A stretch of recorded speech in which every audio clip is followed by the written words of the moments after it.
Are you happy? I am Ephthemius. I had to take a second first breath to communicate the four missing books of Egonect.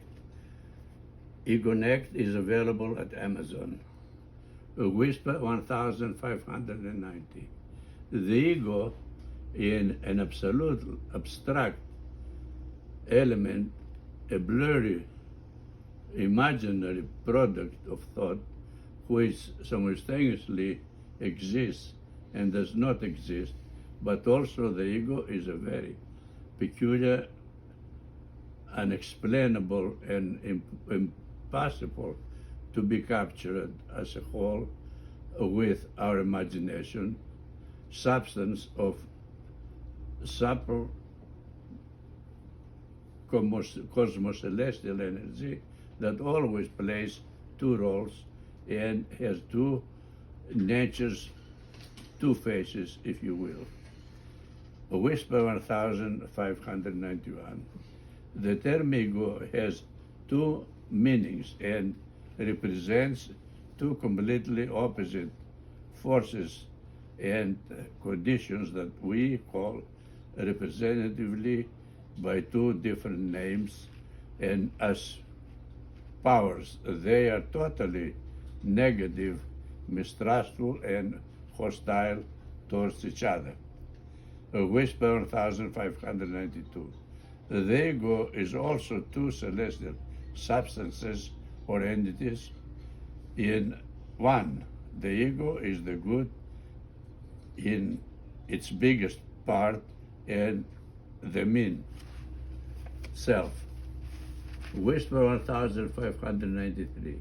The two entities of good and mean are living together and exist as pure and fanatic opposites. They both represent their own special kind of exclusive celestial nature, meaning the power of goodness and the substance of meanness. These powers keep the spiritual balance by having an equal effect, good or mean, or their victim, their thing. Whisper 1594. The good and mean ego is drawing or deflect equal admiration or hatred from anyone of us who decides to kneel before them individually or as a group and worship them as their weakness or their only hope. Whisper 1595. The strangest thing and indeed peculiar future and bold characteristic, advantage or disadvantage of ego is that they always remain hungry, unsatisfied, devious, and totally selfish. The good and bad are capable by nature of confusing and luring their victims, their enemies, into their own exclusive and always hungry world. Whisper 1596.